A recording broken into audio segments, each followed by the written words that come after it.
안녕하세요. 서민 오킹마입니다. 초보자의 눈높이에서 초보자가 설명하는 경매. 오늘은 권리분석표와 주의할 권리에 대해서 알아보려고 합니다.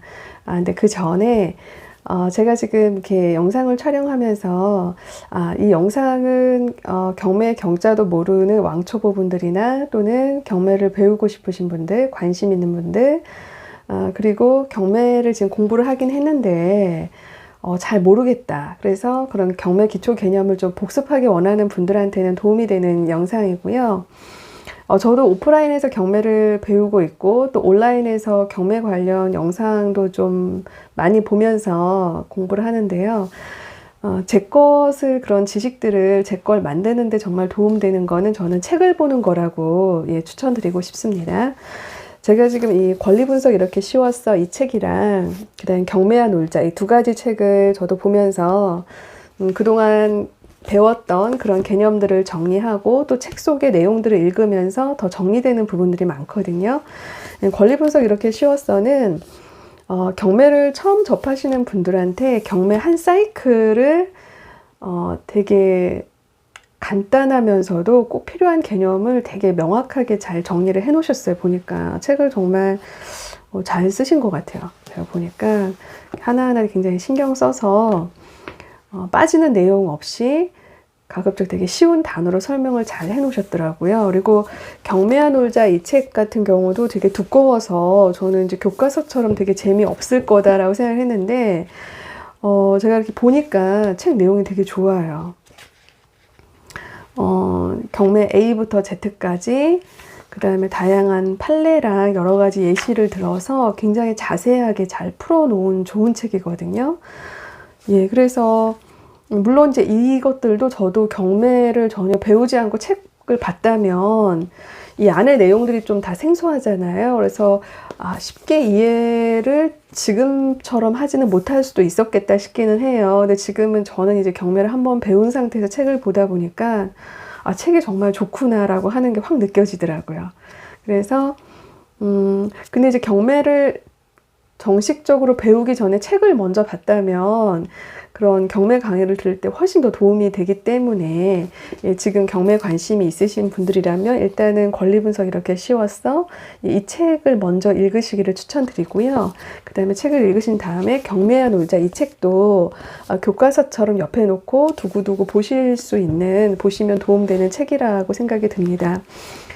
그리고 제가 이제 영상을 촬영할 때 이 두 가지 책을 지금 정리하면서 어떻게 하면 좀 더 함축해서 또 제가 오프라인 강의에서 들었던 그런 내용들과 또 온라인에서 들었던 강의들을 좀 함축해서 꼭 필요한 개념만 잘 정리를 해보고자 지금 고민하면서 영상 촬영하고 있거든요. 그래서 경매의 개념을 다시 한번 정리하고 권리 분석이라던가 또 물건 검색을 하면서 권리 분석하면서 그 나름의 본인이 관심 있는 그 지역의 데이터들을 싸가시고자 하는 분들한테는 도움이 되실 거예요.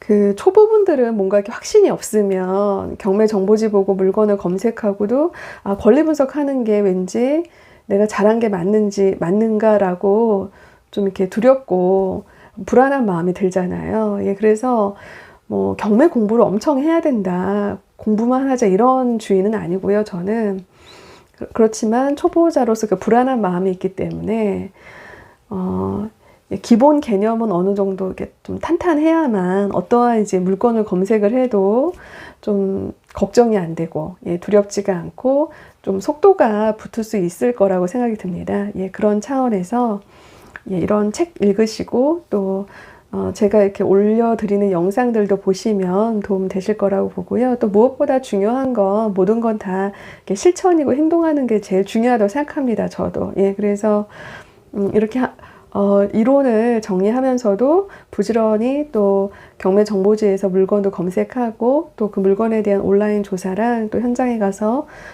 부동산도 방문하면서 그러한 물건도 직접적으로 임장하면서 보고 또 물건의 현장에서 판매되는 그런 매물 시세라던가 이런 것들도 꾸준히 이렇게 검색해서 본인만의 그런 임장 보고서 데이터를 쌓아가는 게 제일 중요합니다. 그래서 오늘은 예, 권리분석표와 주의할 권리에 대해서 알아볼 건데요. 예, 화면 한번 같이 보면서 설명드리겠습니다. 예, 한 장으로 정리한 권리분석표인데요. 지난 시간에 말소기준 등기, 말소기준 권리에 대해서 설명을 드렸습니다. 그래서 경매에 나오는 모든 그러한 그 물건들은 다양한 그러한 그 빚이 있는 거잖아요. 예, 뭐 근저당이 걸려 있을 수도 있고, 또한 개인 간의 신용으로다가 돈을 빌린 경우는 가압류, 뭐 압류, 가압류 이런 것들도 있게 되고, 그 등기부 등본상에 예, 갑구와 을구에 여러 가지 그러한 그 소유권과 그 다음에 담보권에 대한 그러한 권리들이 다 표기가 되어 있는데, 이 모든 것들을 경매를 나왔다는 거는 경매를 이렇게 그 입찰하고 낙찰받는 사람이 그걸 다 돈을 물어줄 수는 없기 때문에 특정한 권리를 기준으로 그 이유권은 다 이렇게 소멸되고 없어지게 되는 거, 말소를 해주게 되는 그 기준이 되는 게 바로 말소 기준 권리라고 설명을 드렸습니다. 그게 이제 등기부 등본상에 있기 때문에 원래는 말소 기준 등기가 맞고요. 그래서 말소 기준 등기를 기준으로 말소 기준 등기보다 전후 앞에 있는 거는 예, 낙찰자가 이제 책임을 져야 될 수 있고요. 말소 기준 등기 뒤에 있는 그런 권리들은 없어진다, 소멸된다, 낙찰자가 책임지지 않는다라고 하는 건데, 다양한 권리들이 있잖아요. 등기부 등본에 있는 권리도 있고 없는 권리도 있습니다. 그거를 한 장의 표로 좀 정리해 봤는데요. 예, 이 내용은 바로 이 경매와 놀자, 이 책에 나와 있는 내용을 예, 표로 나와 있는 거를 저도 이제 정리해서 예, 설명을 드려보겠습니다. 예, 화면 보시면 지금 여러 가지 그러한 권리들이 있는데요. 예. 그 등기부 등본상에 이제 표기가 되는 권리도 있고요. 그 다음에 미등기 상태로 표시가 안 되는 그러한 권리들이 있습니다. 그래서 먼저는 이제 갑구와 을구로 나눠서 갑구에 그 표시될 수 있는 권리 종류 중에 압류나 가압류는요. 일단은 말소기준 등기 자체가 될 수 있는 거기 때문에 예, 말소기준 뭐 전이나 후죠. 당연히 말소기준 등기 후에 있으면 말소가 되는 거죠. 예, 다 말소되는 거고요. 그 다음에 경매 개시결정 등기라고 해서 이제 임의경매라든가 강제경매가 넘어왔습니다라고 하는 거를 법원에서 이제 승인을 하고 등기부 등본에 이거는 이제 경매를 시작할게요라고 하는 경매 개시 결정한 사항을 등기부 등본에 표시하는 거거든요. 예, 그거를 경매 개시 결정 등기라고 하는데 이것도 역시나 말소 기준 등기가 될 수 있는 권리고요. 당연히 말소 기준 등기 권리를 기준으로 후에 있으면 말소가 되는 겁니다. 그 다음에 이제 가처분이라고 하는 거는 말소 기준 그 등기를 기준으로 앞에 있으면 낙찰자가 인수해야 돼요. 그 다음에 말소 기준 등기 뒤에 있으면 말소가 됩니다. 소유권 이전 가등기라고 하는 게 있는데요. 이거는 이제 명칭이 다 어렵지만 나중에 등기부 등본이라던가 유료 경매지의 권리 분석 해 놓은 걸 보면 거기 다 그 단어가 있으니까 이 표를 참조로 하셔서 그렇게 비교해서 해석하시면 되십니다. 소유권 이전 가등기 같은 경우도 말소 기준 권리보다 앞에 있는 거는 낙찰자가 인수해야 되고요. 그 뒤에 있는 거는 말소됩니다. 책임지지 않습니다. 낙찰자가. 그 다음에 이제 담보 가등기라고 하는 거는 지난 시간에 말소 기준 권리, 말소 기준 등기가 될 수 있는 권리라고 제가 설명을 드렸어요. 그래서 요거는 요 자체는 말소 기준 권리가 될 수 있고, 그 다음에 말소 기준 권리 뒤에 있으면 당연히 말소가 됩니다. 그 다음에 환매 등기라는 게 있다고 그래요. 저도 처음 들어본 단어인데, 이 환매 등기도 말소 기준 등기 기준으로 앞에 있으면 낙찰자 인수, 뒤에 있으면 말소입니다. 그 다음에 등기부 등본상 을구에 표시되어 있는 것 중에 저당, 근저당은 당연히 이제 말소 기준 권리가 될 수 있는 거고요. 말소 기준 권리가 되든지 또는 그 후에 있으면 다 말소가 되는 겁니다. 예, 전세권 같은 경우도 이제 조건에 따라서 말소 기준 등기가 될 수 있는데요. 전세권으로 경매를 신청했을 때 예, 말소 기준 등기가 될 수 있고, 또는 이제 선순위 전세권 중에 배당 신청을 했을 경우 말소 기준 권리가 될 수가 있습니다. 그래서 이 전세권 같은 경우도 말소 기준 등기를 기준으로 아까 같이 경매를 신청하거나 배당 신청을 한 선순위 전세권이 아닌 경우는 인수를 해야 돼요. 예, 인수를 해야 되고, 예, 그 다음에 이제 을구에 표시된 것 중에 지상권, 지역권, 또 임차권 등기 명령이라고 하는 것들은 말소기준 등기를 기준으로 그거보다 날짜가 앞에 접수번호가 있으면 낙찰자가 인수해야 되고요. 그 뒤에 말소기준 등기보다 뒤에 접수번호가 되어 있으면 말소됩니다. 그리고 이제 등기부 등본에는 표시가 되지는 않는데요. 이제 임차권이라던가 그다음에 법정 지상권, 유치권 이런 권리들이 있습니다. 그래서 임차권 같은 경우는 말소기준 등기 기준으로 날짜가 앞에 있으면 요건 낙찰자가 인수해야 되고요. 그 다음에 뒤에 있으면 말소됩니다. 법정 지상권이랑 유치권은 말소기준 뭐 등기 뭐 전후와 상관없이 무조건 낙찰자가 인수를 해야 돼요. 그래서 이거는 이제 이렇게 특수한 권리가 복잡하게 얽혀 있는 거는 초보자분들은 안 하셔야 되고요.